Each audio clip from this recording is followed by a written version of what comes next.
The purpose of today's unit is to take your writing, which has been informal up to this point through the discussion forums, and formalize it a bit. To do that, I'm using the tried and true method of the essay, the 5 paragraph, 3 part classic essay. And I'm doing that for 2 reasons.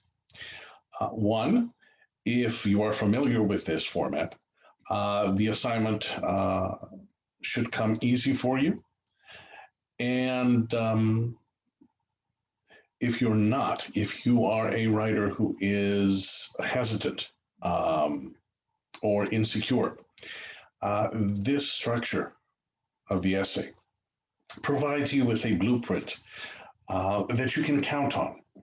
You use this blueprint for any essay type writing assignment, and you can be sure that you will end up with a piece that is going to earn you the most points that you possibly can get. Okay. What is described in this unit can be applied to any writing assignment and any class that is asking you to form an opinion, to take a position. Okay.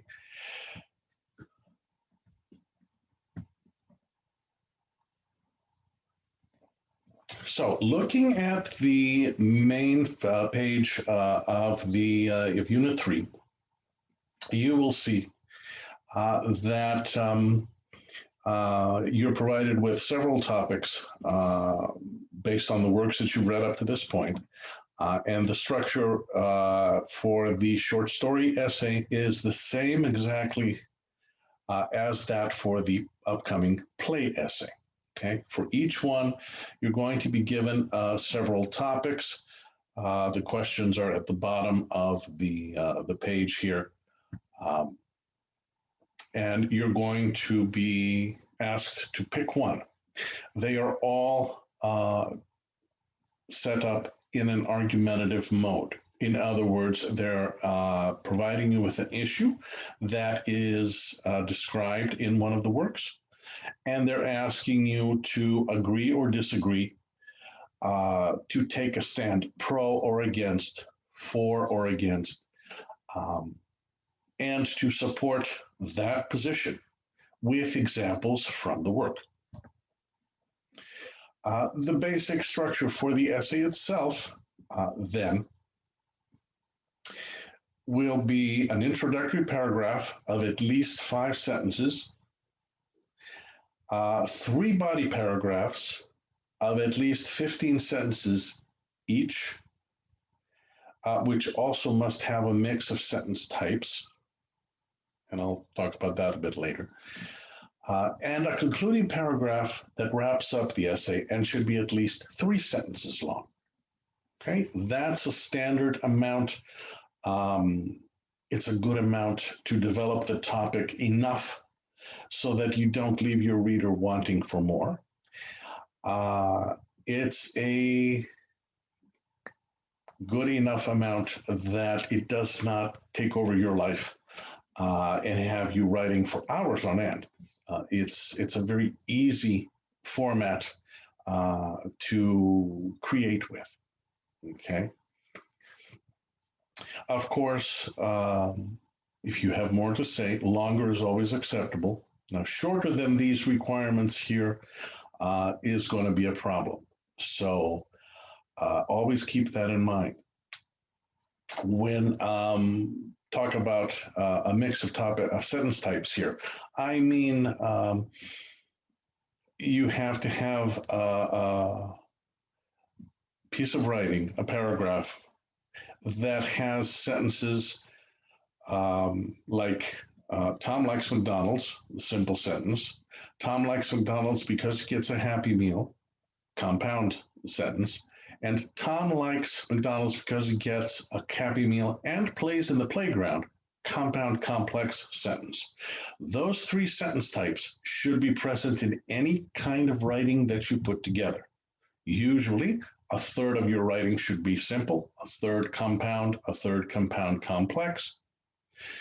The mix creates variety. And when you scroll down here, after the topics, you will see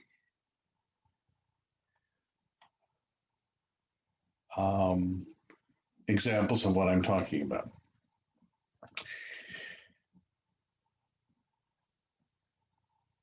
Now, in addition to these instructions, or to rather to illustrate these instructions, I have included a blueprint of this structure for you to follow. When you click on it, you will first see an outline based on what we just discussed. The introduction, at least 5 sentences, what that paragraph is supposed to include. Same with the body paragraphs 2, 3, and 4.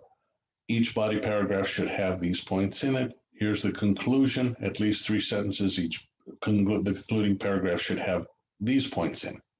Okay, there's your basic outline of the argumentative essay that I expect you to create based on one of the questions listed here on the main page of the unit. Okay, now following this outline is a sample essay created exactly as that outline. So think of it as a fill in the blanks kind of thing. You have your introductory paragraph here.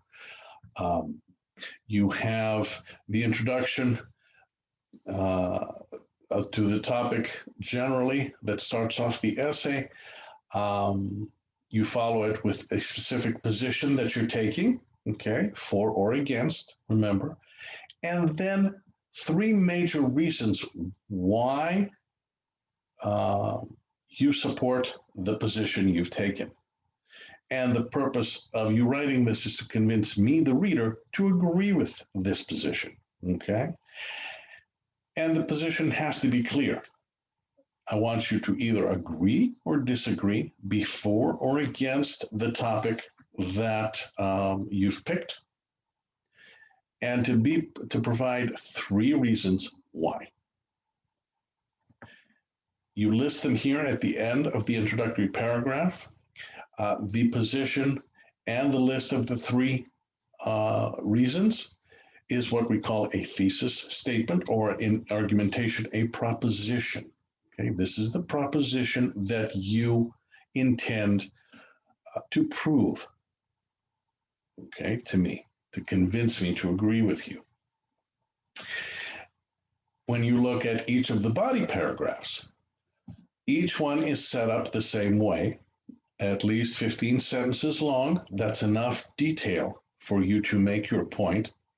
The first sentence of each body paragraph picks up one of the 3 points that you mentioned in this proposition at the end of the introductory paragraph.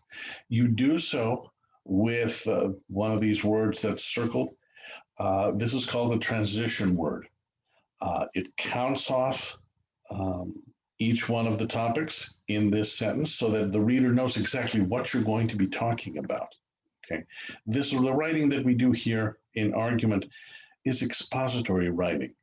The reader does not know what you're going to write about and cannot fill in the blanks for you. You have to tell him or her what you're going to be writing about, and listing the 3 major arguments at the end of the introductory paragraph, and then relisting each one at the beginning of each body paragraph tells the reader what that paragraph is going to be about, beyond a shadow of a doubt, and prevents the reader from getting lost.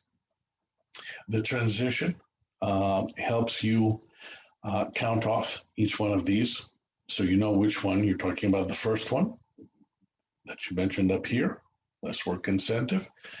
And here you're using the same word choice again, less incentive, so that you're connecting the topic sentence of the first body paragraph with the proposition. Okay. You also use transitions throughout the paragraph to create sentence variety and to move the paragraph along, move what you want to say in the paragraph along from minor point one, which is the example, and further consequence, another example, for instance, a third example, therefore wraps it up. Consequently is the last sentence of the body paragraph, lets the reader know that you're really finishing up this paragraph and ready to move on to the next body paragraph. Listed at the end of the unit page that we went through here is a document called Transitions, and it contains 3 pages worth of these transitions. Okay. I realize that many of your teachers in the past may have told you not to use these a lot. I disagree with that. I want you to use them as much as possible. The more you use them, the more interesting your writing becomes, the more easily you'll create that sentence variety that we talked before, the combination of simple, compound, and compound complex sentences. Okay, transitions help you do that. The other thing, since we are also working with a sentence, on a certain number of sentences here per paragraph for you to qualify for full credit, okay, it's not a word count here anymore, it's sentences. At least 15 sentences in the each body paragraph. A transition like my favorite, which is nevertheless, or like this one that you see here, consequently.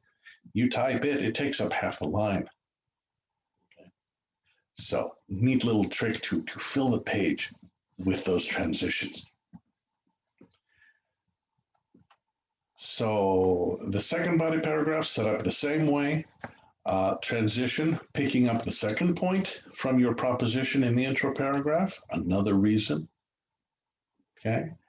And then examples supporting each minor point you want to give to make your case. In your case with these papers, they will be examples, quotes from the works that you read, that you bring in here to support what they say and what you think the connection is to the topic that you're writing about. Okay. The more of that you do, the stronger the paragraph will be, the stronger your argument will be.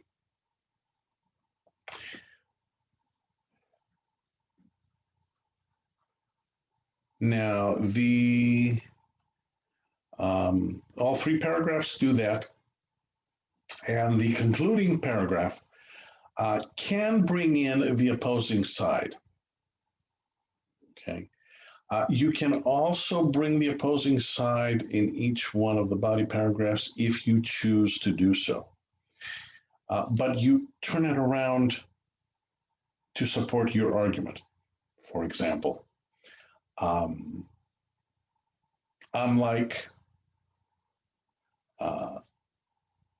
X who believes so-and-so in the story, this is what's really happening. This being your argument that you've been trying to make. So when you do that, you let the reader know that you've looked at both sides of the argument. Okay. And you've picked one, not because you picked it, not just for that reason, but because you've thought about it enough and you have specific reasons to support your opinion. And the opposing view is not strong enough to sway the reader. Right? So unlike what the opposing view says, this is what you should believe, And this is whatever you've written in your paper.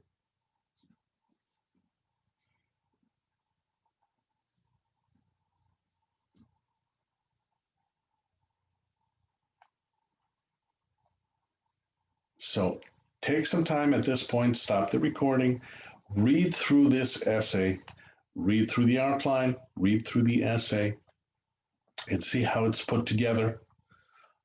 And then you can bring questions either to me, either via email or if we have a live online session during the next Zoom session. Okay.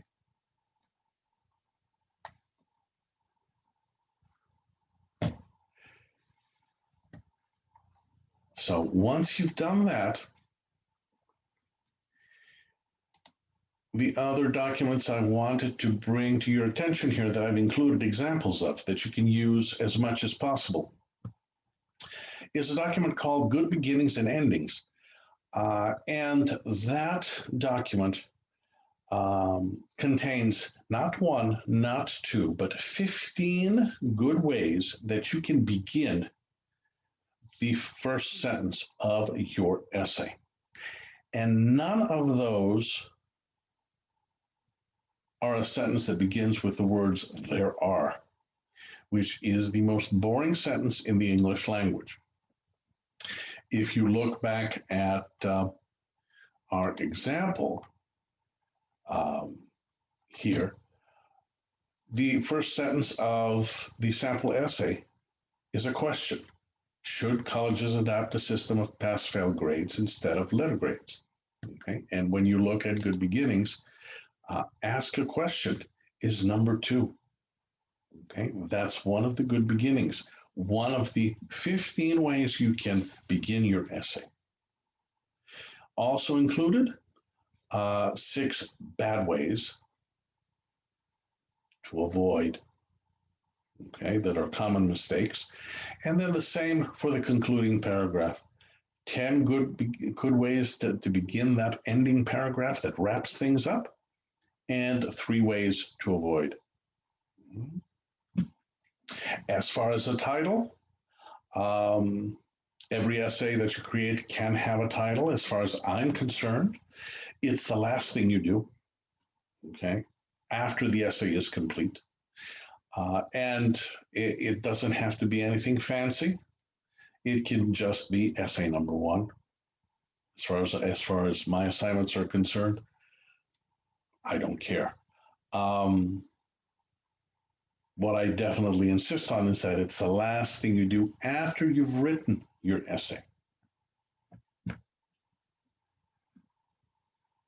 I've shown you the pages with the transitions. And the other document I have that you will find also useful is a document of commonly confused words.